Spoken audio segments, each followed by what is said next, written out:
Seeing and holding your printed work is one of the most rewarding things of the whole photography process. But if you print your own photos at home, there are aspects of it that can be really frustrating. So here are 5 tips, in no specific order, that might help you in your printing journey.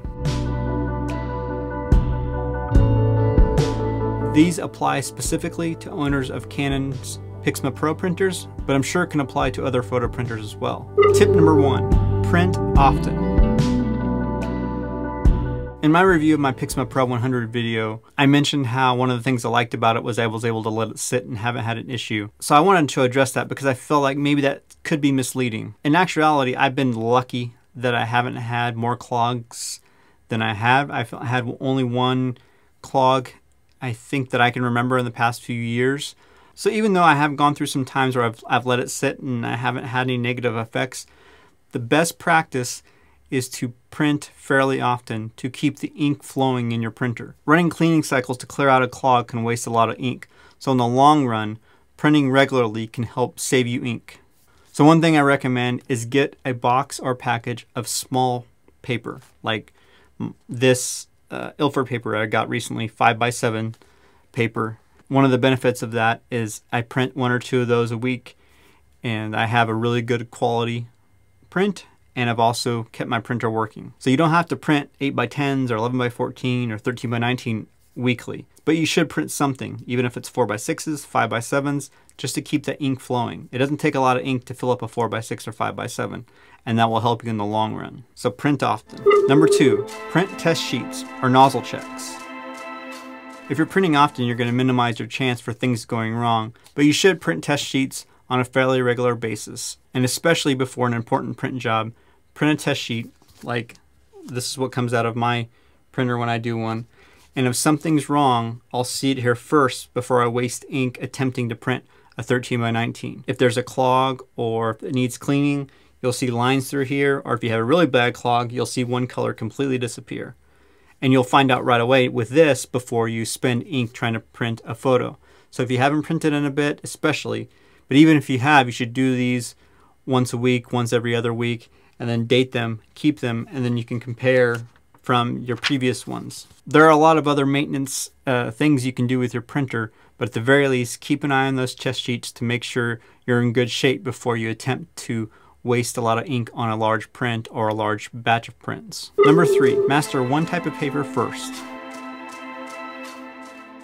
This is one of my biggest mistakes over the past few years, and the past year or so I've been trying to correct this, so to speak. So what do I mean by master one type of paper? Choose one paper that you think you might use regularly, and I suggest you start with your manufacturer's paper. For me, it's Canon, so I had some Canon Luster paper come with the printer. I really like that paper, so I've stuck with that as my main paper. Mastering one type of paper means that you should know how that paper responds to the type of images that you're going to be printing. Do some test prints on that kind of paper. Print some from Lightroom or Capture One, and then print some from Canon Print Studio Pro or whatever software your printer has. Keep the paper the same and change the other variables on the software end so you can really understand how that paper responds to different images and different situations. Really learning that paper will help build confidence for you and help you understand how your printer works before you start expanding to other brands and other kinds of papers. For me, that paper's been Canon Pro Luster, which I still use regularly and love that paper. Number 4, print test patterns,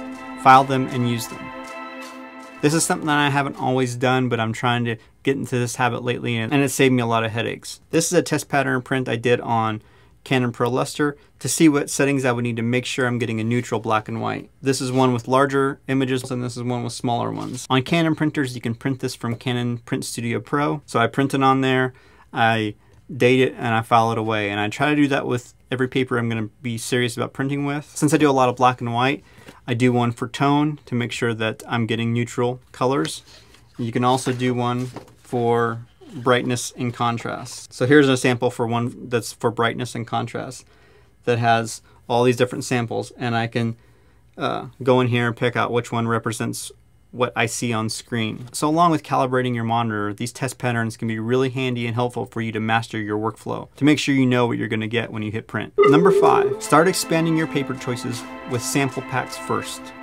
Before you spend money on a full pack of paper, see if that manufacturer has a sample pack first. This is a sample pack from Hahnemühle, for example, of their glossy fine art paper, and this is a sample pack from Red River. I still have some sheets in both of them that I have not tested out yet, and I'm actually going to order more sample packs from Red River again and Canson Infinity so I can do videos on those sample packs. But these sample packs are invaluable for you to dip your toe into the water of other paper manufacturers to see if they're going to work for your printer, the types of images you shoot, and to see if you like how they look and feel. A lot of differences in papers come down to your preference.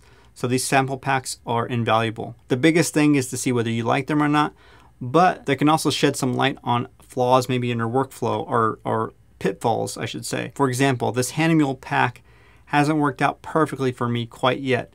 I printed a color image on this last year and really hadn't revisited it. The color image came out great, but lately I started trying to print black and white, and I'm having some small problems in these black and white images that I don't have on my Pro Luster that I'm trying to pinpoint.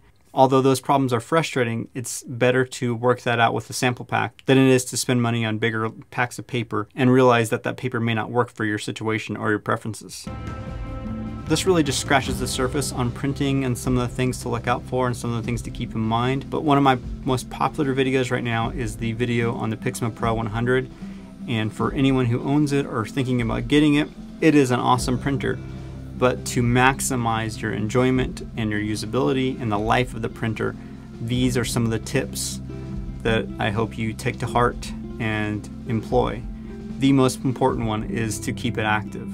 There's a whole bunch of other tips and tricks for printing, so I think I'll keep this printing series going in one way or another, so keep an eye on the channel for more print related videos. That's it for now. Thanks as always for watching. I hope you enjoy what I'm putting out. Feel free to share and leave me a comment and let me know if you're printing at home. That's it. Talk to you soon.